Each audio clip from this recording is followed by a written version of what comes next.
Salam dan bahagia Bapak Ibu guru hebat.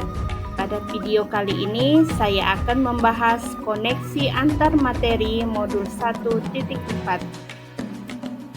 Perkenalkan, saya Kristina, calon guru penggerak angkatan 10 dari SMA Negeri 1 Sungai Tebelian, Kabupaten Sintang.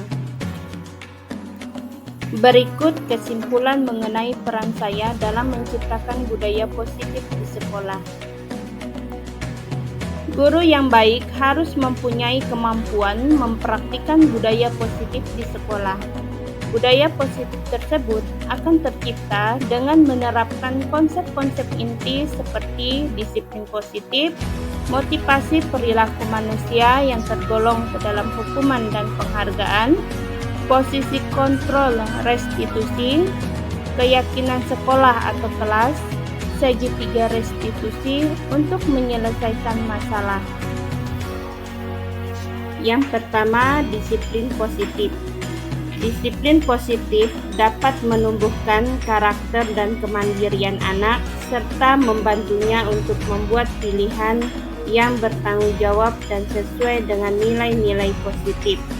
Disiplin positif juga berfokus pada membangun karakter, menumbuhkan rasa hormat, dan mendorong tanggung jawab kepada anak. Dan disiplin positif membantu murid untuk mengembangkan disiplin diri dan bertanggung jawab atas tindakan mereka.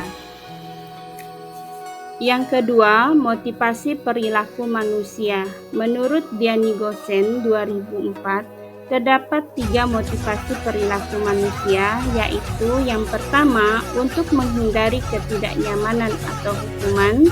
Yang kedua, untuk mendapatkan imbalan atau penghargaan dari orang lain. Dan yang ketiga, untuk menjadi orang yang mereka inginkan dan menghargai diri sendiri dengan nilai-nilai yang dipercayai. Untuk memahami ketiga motivasi perilaku manusia, maka seorang guru dapat memilah motivasi perilaku apa yang ada pada diri murid. Jika murid memiliki motivasi perilaku untuk menghindari ketidaknyamanan atau hukuman dan untuk mendapatkan imbalan atau penghargaan, maka motivasi yang ada pada diri anak masih berasal dari luar atau bersifat eksternal, sehingga guru berupaya untuk dapat menumbuhkan motivasi internal dalam diri siswa agar dapat memunculkan pribadi yang menghargai diri sendiri dengan nilai-nilai yang mereka percaya. Sebaiknya menghindari hukuman dan pemberian penghargaan yang berlebihan agar dapat memunculkan motivasi yang ada pada diri anak. Yang ketiga, posisi kontrol seorang guru. Terdapat 5 posisi kontrol utama yang dapat diterapkan oleh guru, yaitu posisi menghukum, posisi membuat merasa bersalah, posisi teman, posisi pemantau, dan posisi manajer. Dengan memahami dan menerapkan posisi kontrol secara efektif, guru dapat menciptakan lingkungan belajar yang positif dan kondusif bagi seluruh siswa agar dapat mencapai potensi penuh dan berkembang menjadi individu yang sukses dan bertanggung jawab. Untuk mengelola perilaku disiplin siswa, seorang guru dapat menerapkan posisi manajer. Posisi di mana guru berbuat sesuatu bersama dengan siswa, mempersilahkan siswa mempertanggungjawabkan perilakunya, mendukung mereka agar dapat menemukan solusi atas permasalahannya sendiri. Posisi manajer juga dapat membimbing siswa untuk dapat mengatur dirinya dan mengembalikan mereka ke kelompoknya dengan lebih baik dan kuat. Yang keempat, keyakinan kelas atau sekolah. Guru memiliki peran fundamental dalam menciptakan keyakinan kelas atau sekolah yang dilakukan secara kolaboratif antara guru dan siswa akan lingkungan belajar yang positif, aman, dan suportif bagi siswa. Keyakinan kelas atau sekolah dapat dinyatakan dengan kalimat universal, singkat, mudah dipahami, dapat diukur, dan berorientasi pada tindakan. Yang kelima, segitiga restitusi dalam menyelesaikan masalah. Dalam menangani kasus siswa, guru dapat berperan sebagai manajer dengan menggunakan segitiga restitusi melalui 3 langkah, yaitu menstabilkan identitas, validasi tindakan yang salah, dan menanyakan keyakinan. Selain mendisiplinkan siswa, peran dan langkah tersebut juga mendukung siswa untuk belajar dari kesalahannya dan berkembang menjadi individu yang bertanggung jawab dan mandiri. Keterkaitan antar materi budaya positif dengan materi filosofi pemikiran Ki Hajar Dewantara, nilai dan peran guru penggerak, dan visi guru penggerak. Keterkaitan antar materi budaya positif dan pendidikan Ki Hajar Dewantara, yaitu dengan menerapkan budaya positif, seorang guru dapat mewujudkan tujuan pendidikan nasional sesuai dengan filosofi Ki Hajar Dewantara, yaitu pendidikan yang berpusat pada murid, berlandaskan budi pekerti yang luhur, untuk membentuk manusia seutuhnya, dan pendidikan yang memerdekakan untuk mengembangkan kemandirian dan rasa percaya diri pada anak.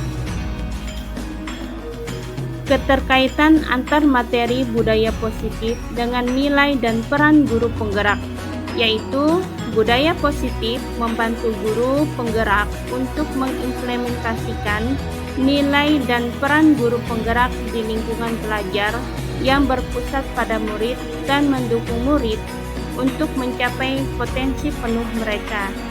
Budaya positif juga mendorong guru penggerak untuk terus belajar dan mengembangkan strategi baru untuk menciptakan lingkungan belajar yang positif dan efektif.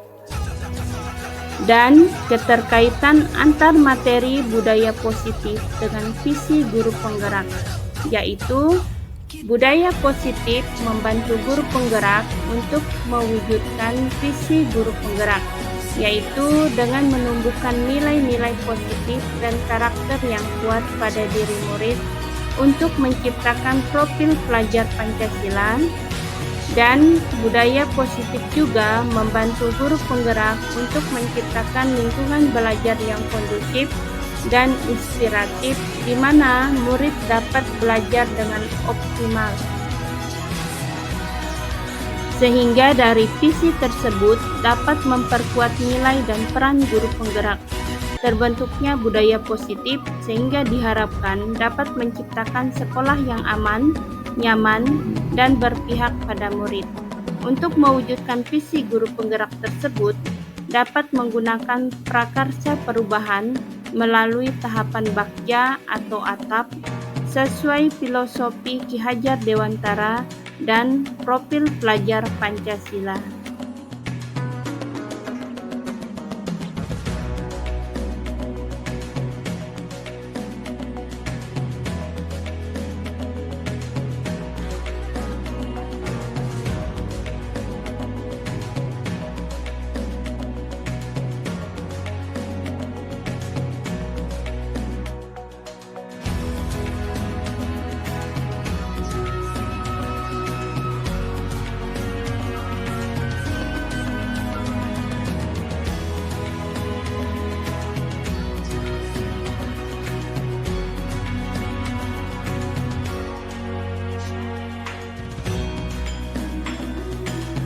Secara garis besar, saya sudah memahami konsep-konsep inti dalam modul budaya positif, seperti disiplin positif, motivasi perilaku manusia, yaitu hukuman dan penghargaan, posisi kontrol restitusi, keyakinan sekolah atau kelas, segitiga restitusi untuk menyelesaikan masalah.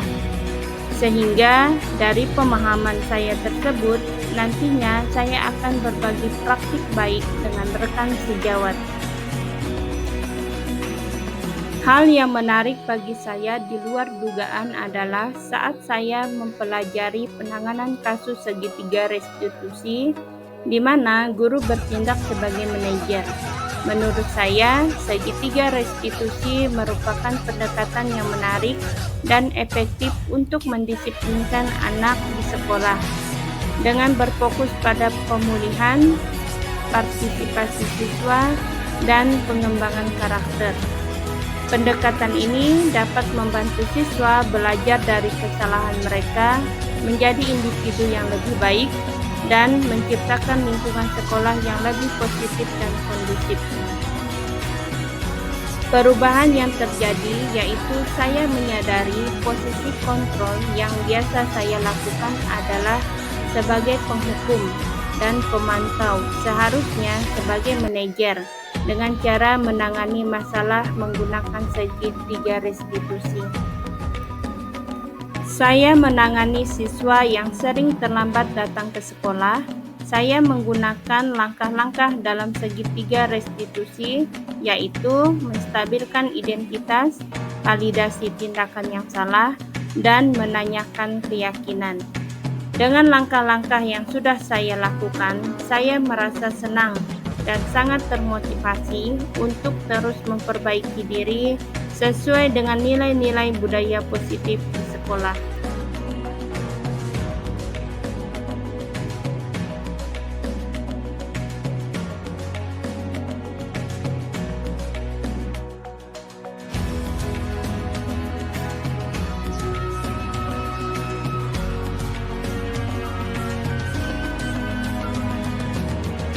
Hal yang sudah baik menurut saya adalah sudah mulai munculnya motivasi intrinsik pada siswa untuk melaksanakan budaya positif sesuai dengan nilai-nilai kebajikan yang diyakini.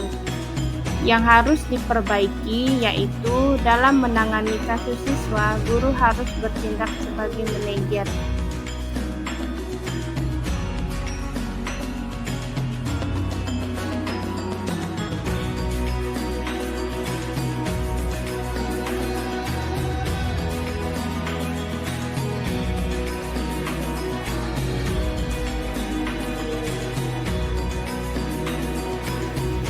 Sebelum mempelajari modul ini, posisi kontrol saya sebagai penghukum dan pemantau. Perasaan saya saat itu sebenarnya merasa bersalah dan tidak tega.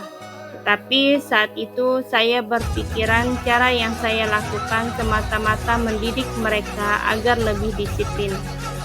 Setelah mempelajari modul ini, saya mulai menerapkan posisi manajer dalam menyelesaikan masalah. Perasaan saya sangat senang dan saya mulai menyadari pentingnya komunikasi yang efektif untuk menumbuhkan rasa tanggung jawab pada diri siswa.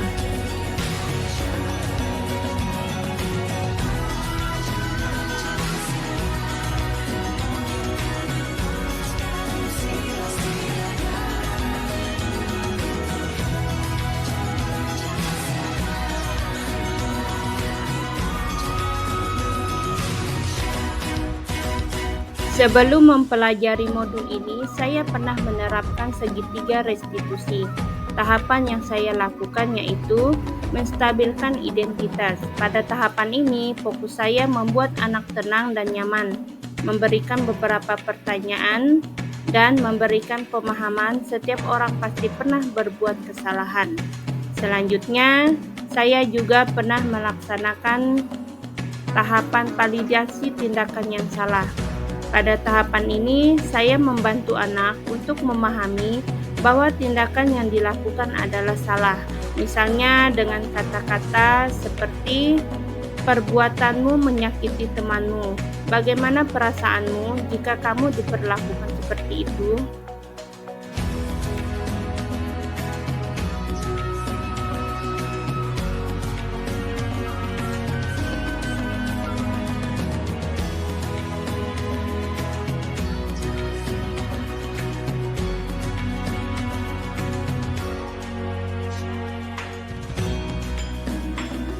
Hal lain yang penting dipelajari dalam proses menciptakan budaya positif di lingkungan sekolah yaitu dengan mempelajari bagaimana cara berkolaborasi yang baik antar sesama rekan sejawat, sekolah dan orang tua murid agar budaya positif dapat tercipta dengan lancar dan konsisten. Demikian pemaparan materi modul 1.4 terkait dengan budaya positif. Terima kasih, salam dan bahagia.